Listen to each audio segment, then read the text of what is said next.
Bon, salut à tous. Alors dans la série, je vais encore passer pour un illuminé qui part dans des théories de fou. Ça va donner encore sur le thème des volcans. Alors, moi j'ai décidé de ne plus faire dans la dentelle. J'y vais, je mets les pieds dans le plat, j'y vais à pieds joints. Et après, advienne que pourra, entendre qui voudra, qui pourra. Et puis s'il y a des contradictions, mais vraiment, je les étudie, je les regarderai, je verrai. Et parce que, voilà, moi je fonctionne pas comme les modernes, c'est-à-dire je fonctionne avec certes de l'étude, de la recherche, d'aller essayer de voir les informations, etc. Mais je fonctionne aussi avec l'instinct et l'intuition. Toutes ces choses qu'on nous a interdites d'utiliser. Toutes ces choses qui nous sont naturelles. L'intuition et l'instinct. Ah non, mais ça c'est subjectif, tu le mets à la poubelle. Donc en fait, ça va nier, ça fait partie de la négation de ce qu'on a en nous en fait. Moi je fonctionne aussi avec l'intuition, l'instinct et la méditation en Dieu, où je demande à Dieu de m'aider dans ces méditations pour ne pas me perdre. Voilà. Donc, comme je l'ai dit, je le répète, la science est un des pires, si ce n'est le pire, agent de négation de Dieu, et donc un des instruments sataniques les plus dangereux et les plus difficiles, parce qu'il y a du bon à l'intérieur. Il y a des choses qui se font, il y a une science pragmatique qui fait bien les choses.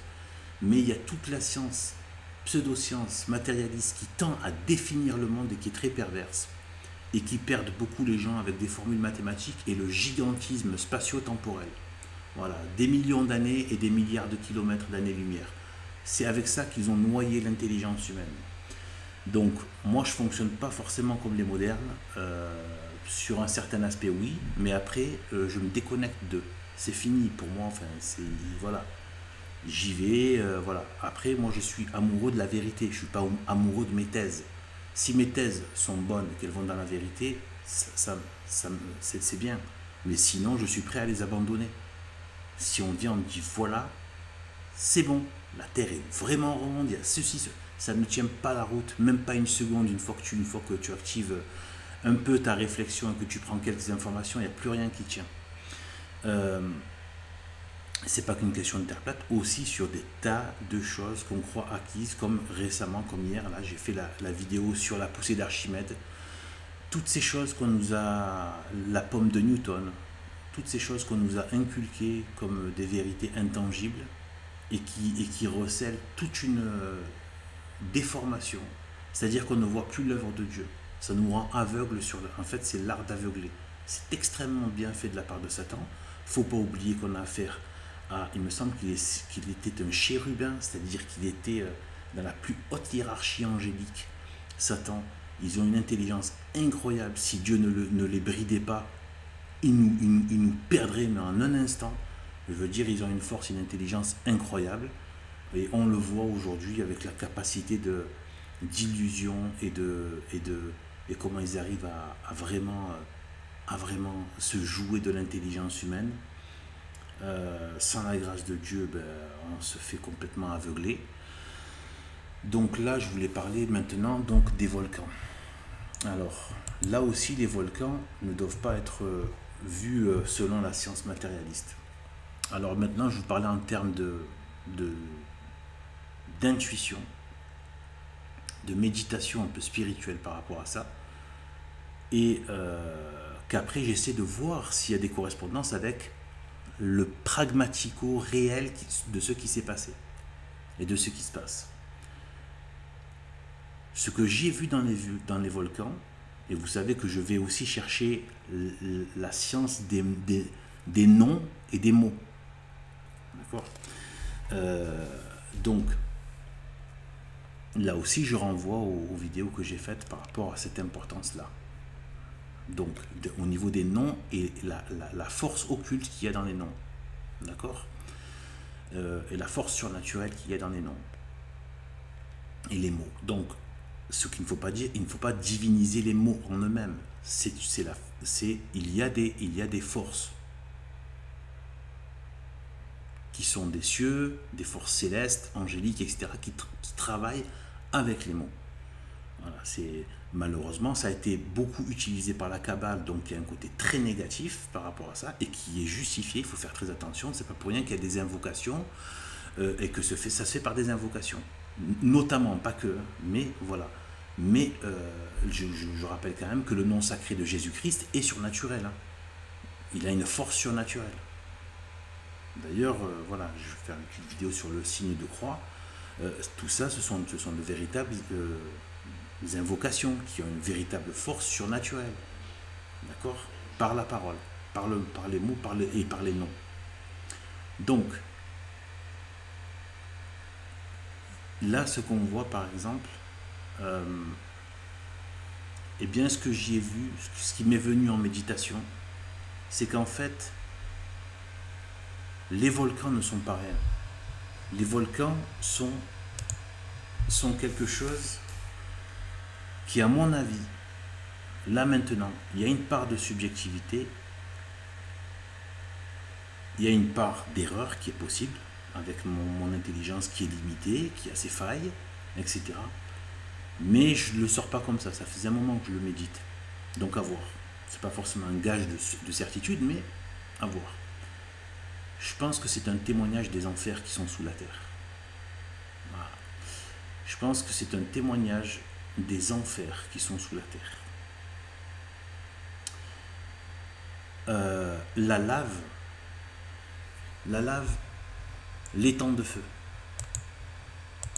L'étang de feu. Donc, il faut voir que tout cela est sous la terre. C'est du feu. Du feu qui a fait fondre. Qui a fait fondre. Donc, c'est de la pierre, de la terre fondue, en fait. Quand je dis terre, c'est tout. C'est la pierre, c'est la terre fondue. Donc, comment est-ce que vous voyez, comment est-ce qu'on voit l'étang de feu? Ça ne veut pas dire qu'il n'y a que ce feu matériel. Il peut y avoir ce feu matériel et avoir un autre feu spécial, parce qu'il est dit dans la Bible qu'il y a un feu qui ne s'éteint pas, etc., etc. Mais c'est pas forcément contradictoire, parce qu'on voit qu'il y a le feu de l'électricité, la foudre, etc., etc. On peut imaginer que dans les profondeurs, parce que ce sont les abîmes, c'est encore très mystérieux, hein, c'est la création de Dieu. Sous la terre, il n'y a pas de... alors ça, je ne l'ai pas cherché, mais je vais vous chercher de suite, là. Donc, noyau de la terre. Donc, nous allons voir la stupidité de la science matérialiste. Donc, voilà. On va essayer de s'en prendre une, voilà, hein, voilà. Par exemple, ça, encore une des stupidités de la... Voilà. Donc, en fait, on nous dit quoi? On nous dit que... Voilà. Donc là, je vous l'ai mis. On nous dit qu'il y aurait une sorte de magma en fusion permanente et de feu comme de lumière. Donc, voilà. C'est une force, un feu de lumière, hein, qui est à l'intérieur et qui brûle. D'accord? Et qui fait petit à petit fondre de la croûte terrestre, puis jusqu'à... Voilà. Et qu'en haut, à cause du froid, la terre serait refroidie. Bon,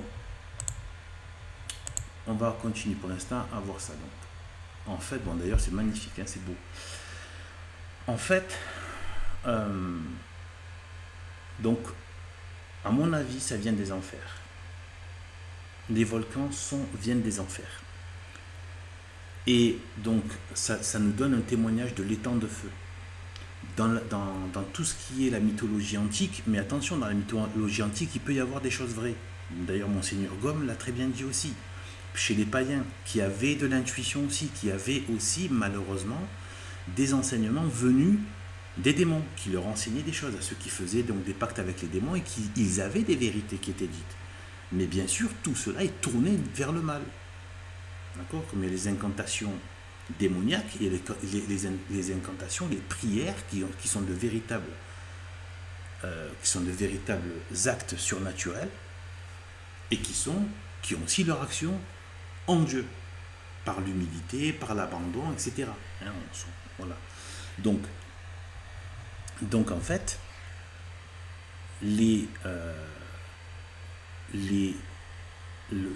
donc ça, ce serait donc, d'après ma méditation sur tout ça, c'est une remontée épisodique des flammes de l'enfer. Et on voit que c'est du feu. Regardez, là, ça brûle sur les côtés. Ça brûle, donc c'est du feu. Seul le feu peut brûler le feu. Peut brûler de l'herbe ou de la terre, comme ça. Seul le feu. Donc maintenant, écoutez bien ce que je vais vous dire. Je vais vous démonter en une phrase l'impossibilité de ça. L'impossibilité de ce que vous voyez ici. Eh bien parce que, pour qu'il y ait ce feu, et on vient de le voir ici que c'est du feu, ça brûle. Ça brûle les éléments qui sont à côté. Là, on voit des flammes. D'accord? Si c'est du feu, on sait très bien que le feu, ici, ne peut pas exister sans oxygène. Il ne peut pas y avoir de feu sans air, sans oxygène. Et imaginez la masse d'air qu'il faudrait pour faire brûler tout ça. Dès qu'il n'y a pas d'oxygène, quand on met un couvercle, c'est terminé. On éteint une lanterne comme ça. Donc le feu est directement lié à l'oxygène. Donc moi je dis qu'on nous prend pour des imbéciles. Moi je crois en Dieu qui dit il y a l'abîme en dessous. Voilà. Il y a l'abîme, il y a donc de l'eau, de l'air, mais bien en dessous. Et quand on dit abîme, c'est que c'est quasiment, enfin, il y a une idée de sans fin. D'accord? Ça veut dire que ce qu'il y a en dessous de la terre, c'est extrêmement profond, de manière inouïe. Voilà, qui dépasse notre entendement. Et d'ailleurs, il est dit à certains endroits, je ne sais plus trop les références, mais il me semble qu'il parle de piliers. La terre est tenue sur des piliers. Et il y a 4 anges. C'est pour ça qu'on voit notamment souvent autour du socle où est posée Notre-Dame, Sainte Marie, donc les 4 anges qui gardent les 4 coins de la terre. En fait, c'est un carré. C'est un carré. Et le dôme est arrondi au-dessus. Et qui serait posé sur les piliers. Qui tiennent sur quoi? À mon avis, c'est des anges. Hein, c'est la force des anges. Donc voilà, donc là je viens de démonter l'impossibilité d'un magma au centre de la Terre, tel qu'il explique, complètement refermé. Si c'est complètement refermé, il n'y a pas d'oxygène. Sans oxygène, pas de feu. Voilà, donc là je viens de démonter déjà ça. Ensuite, on continue. Donc là, maintenant, qu'est-ce qu'il y a sur le plan surnaturel? Moi, ce qui m'est venu dans mes méditations, c'est qu'en fait,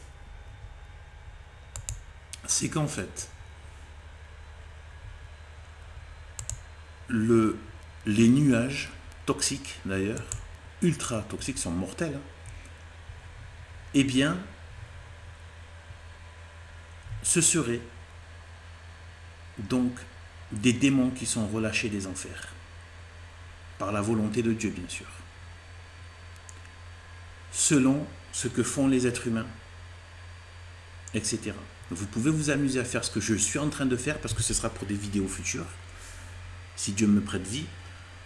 Je suis en train de voir les grands cataclysmes et faire les liens volcaniques et faire les liens avec les périodes où c'est arrivé et ce qui s'est passé en termes d'évolution de la parole de Dieu au travers de la Bible, au travers donc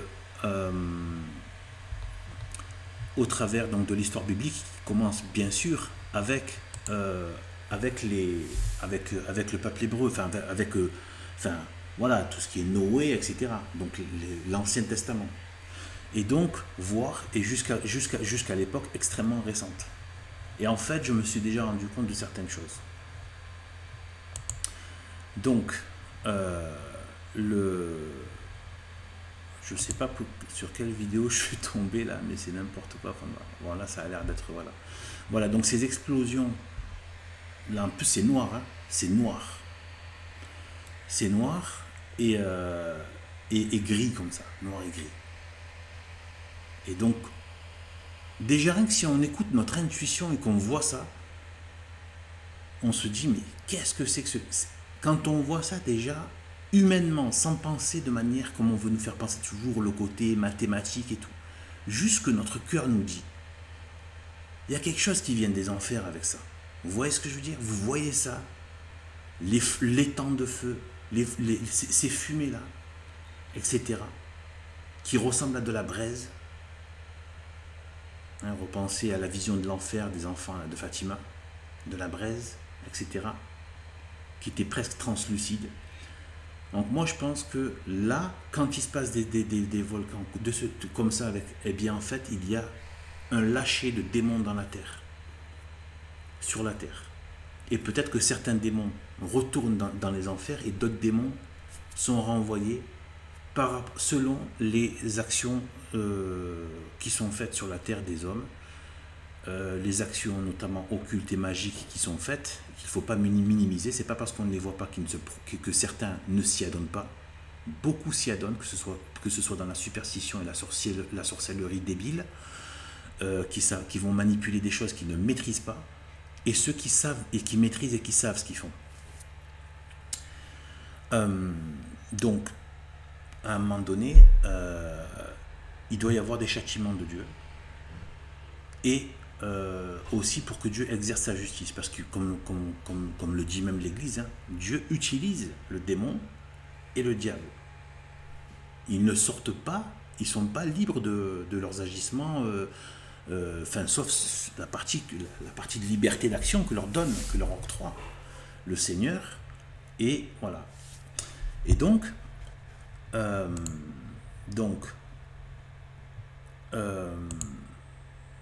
en fait, voilà. Donc moi je pense que c'est ça qui se passe. Et les correspondances que je commence à voir sont assez étonnantes en termes historiques et de ce qu'il a pu se produire avec les grandes éruptions.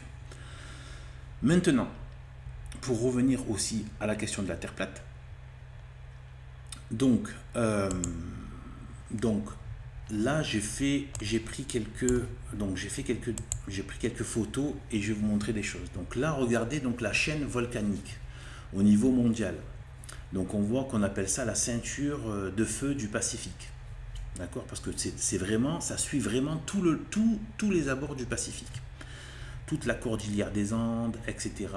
L'Ouest américain, là-haut, donc truc, machin, on passe par l'Alaska, machin, l'Est de la Russie, et on descend. Voilà, tout ça, toute cette partie-là. Et après, il y a une sorte de passage qui se fait entre l'Australie et l'Asie, comme ça, et qui remonte vers le haut de l'Asie jusqu'au monde, au Moyen-Orient. Voilà. Bien sûr, il y a quelques volcans. Aussi, il y en a en Europe, etc. Mais là, en termes de densité. Donc, on a cette chose-là. Il faut savoir aussi que donc l'activité sismique, donc des tremblements de terre, sont directement liés à l'activité volcanique. J'ai pris une carte ici qui montre bien. Donc on voit vraiment que ça correspond quasi parfaitement. D'accord? Donc les tremblements de terre, on nous a dit, moi je n'y crois pas, qu'il y a des croûtes terrestres, des plaques terrestres. Moi, à mon avis, c'est juste les montées de l'étang de feu. Quand elles arrivent à certains moments, elles doivent bouger des parties de la terre qui est en dessous. Voilà, pas forcément sous forme de plaques.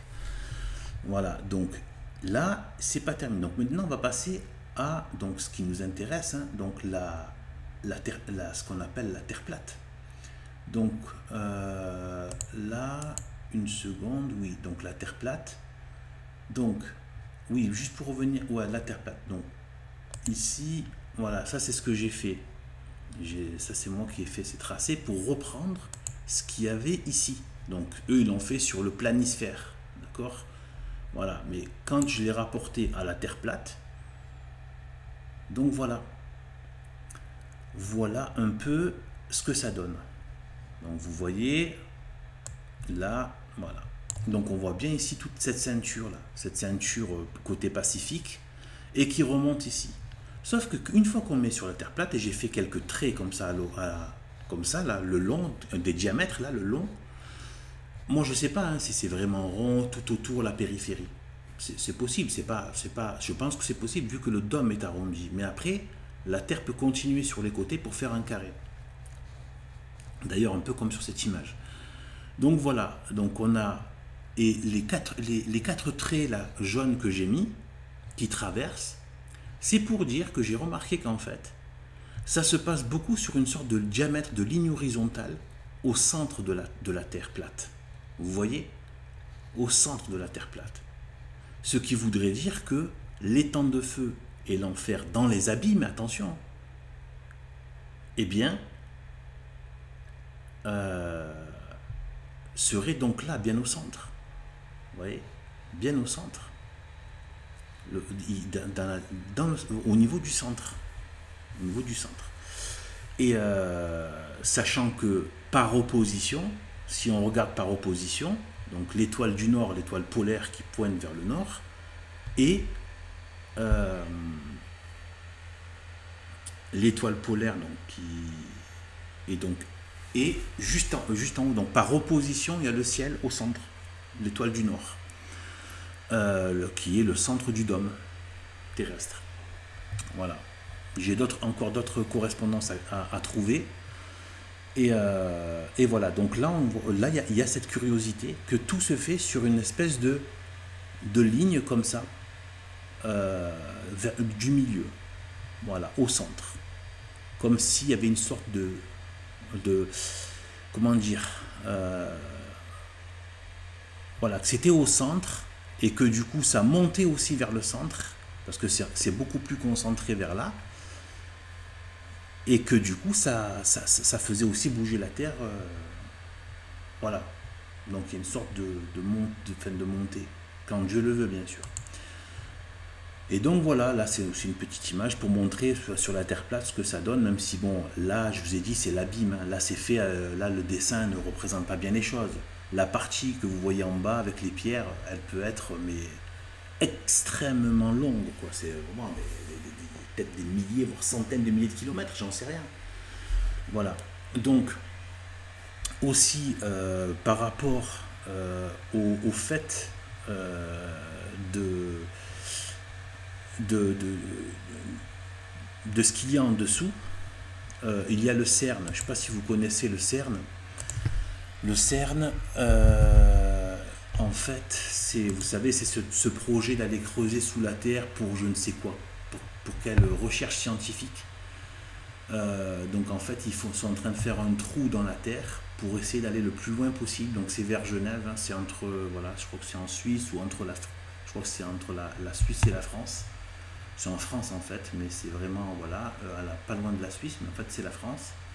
Et c'est là qu'ils ont décidé de faire le CERN. Donc le CERN, si vous regardez donc le logo, donc ça fait bien un 666, hein, voilà, le CERN, il y a le 666. Et en plus, ben, quand on voit donc inauguration, ça c'est connu, hein, ça a été assez vu sur internet, mais les gens s'en fichent. Les gens pensent à se tatouer, à se démoniser et à se divertir et à bosser, et à travailler, bref, tout le divertissement. Donc, c'est pas pour me. Hein, j'ai de la compassion, mais c'est une réalité. Je veux dire, le monde est en train de partir à volo, il y a des choses apocalyptiques qui arrivent, et le monde est là, bon, en même temps, ça fait partie des choses. Les gens sont pris dans leur illusion. Donc, inauguration, attendez, je vais essayer de mettre inauguration satanique. À mon avis, ils n'aiment pas ça Google, hein, donc à mon avis, ils n'ont rien mis de ça. Dès que vous mettez satanique, tout ça, ils ne mettent pas. Voilà, donc ouais, ils ont mis quelques trucs. Donc, ça c'était, ça, je suis sûr que certains le savent, hein, mais ça c'était une des fêtes qui avait été filmée, donc dans le CERN. Hein, dans le CERN, et Et voilà, donc c'était une sorte de... Ils ont dit bien sûr, ils ont fait ça pour délirer et tout ça, mais en fait ils ont confirmé que ça s'est bien passé. Donc une sorte de fête satanique en fait. Voilà, une sorte de fête satanique. Euh, D'ailleurs, euh, donc non, j'arrive pas à la retrouver là, mais voilà, donc là déjà, donc regardez un peu. Euh,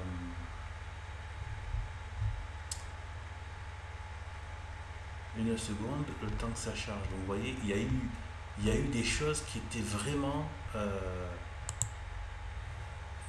vraiment, vraiment de l'ordre démoniaque, hein.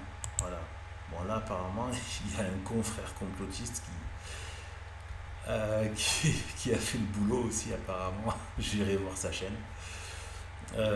Heureusement qu'on existe, c'est pas pour nous vanter, mais heureusement qu'il y a cette voix là, qui est exprimée, parce que vraiment on est dans un fatras de mensonges et qu'on y participe tous et on s'entraide tous quelque part, même si c'est en esprit. Mais voilà, regardez ces trucs, ces rituels sataniques qu'il y a pu avoir.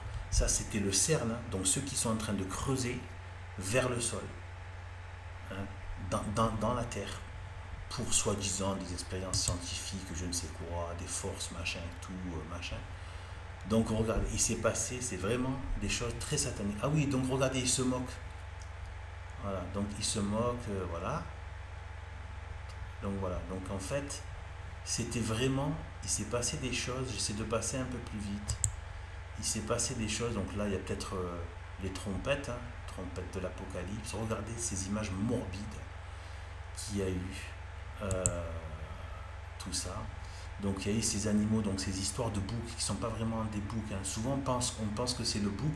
Il y a du bouc, mais il n'y a pas que le bouc, il y a aussi les cornes du dragon, hein. C'est pas très connu ça. Regardez, l'ange déchu, démoniaque, etc. Pourquoi faire quelque chose comme ça? Et à un moment pendant ce truc, voilà, regardez-moi ça. L'agneau sans tache, l'agneau de Dieu, et les forces des ténèbres. Pourquoi faire un truc aussi satanique et démoniaque? Donc ça c'est le CERN, hein, il est marqué 666. On le voit. On ne peut plus dire non, mais c'est juste artistique. Non, non, ça y est, c'est fini. Là c'est avéré. L'agneau sans tache, le Christ, etc. Regardez les âmes damnées. Ils sont en train de... L'enfer, là. C'est l'enfer. Regardez tous ces codes hideux, ces expressions démoniaques. C'est pas possible, on peut pas attribuer ça. Oui, c'était une expression culturelle, oui, il y a un côté subversif et tout. Et on voit Satan qui danse, qui est au milieu, le bouc. Et vous savez que le bouc, c'est ceux qui sont mis à la gauche, hein, de Dieu pour aller en enfer, hein, dans l'Apocalypse.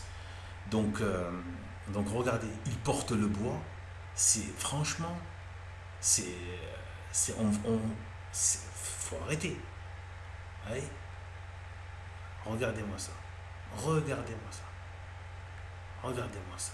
La lubricité satanique, la femme à demi à poil en train de se trémousser. Enfin, c'est avec un rire sans impudique. Vous voyez, je ne me prends pas à elle. Son âme, il faut faire la distinction entre la personnalité du péché et l'âme de la personne. La pauvre, elle est dans des choses. La pauvre, enfin, je veux dire, voilà quoi, c'est. Voilà. Donc voilà, chers amis, ce que je voulais vous dire. Donc le lien aussi qu'il peut y avoir avec justement cette étente de feu, les forces de l'enfer qui sont sous la terre. Et comme il dit aussi, quand Jésus-Christ a jeté, excusez-moi, j'ai un petit oubli là. Je ne sais plus si c'est Jésus ou un de ses anges, mais de toute façon c'est la volonté de Jésus, qui a envoyé, donc qui a enchaîné Satan pendant 1000 ans. Il l'a jeté dans l'abîme, l'a enchaîné dans l'abîme. Il y a toujours cette question de l'abîme. L'abîme, c'est toujours affaire à sous la terre et les profondeurs de la terre, dans l'abîme. Bon, voilà, j'arrête là pour l'instant sur cette question. Et sachez, voilà, c'est un thème qui reviendra. Donc au moins, je vous aurai un peu préparé à ça. Et puis pour les incrédules, bon, tracez votre chemin, allez écouter Cyril Hanouna, le rap de Booba, les stupidités de Yann Barthès, écoutez France Inter, même si je ne vous le conseille pas, mais si vous êtes vraiment voilà, dans le déni, moi j'ai rien, c'est une façon de vous dire, j'ai plus rien à vous dire. Débrouillez-vous, priez Dieu, revenez à l'église. Moi je vous dis plutôt arrêtez d'écouter tout ça. Écoutez, lisez la Bible, convertissez-vous, mais c'est une façon de vous dire, bon, si voilà, si vous voulez le mal, je peux rien pour vous. Allez, salut à tous et à bientôt alors. Salut.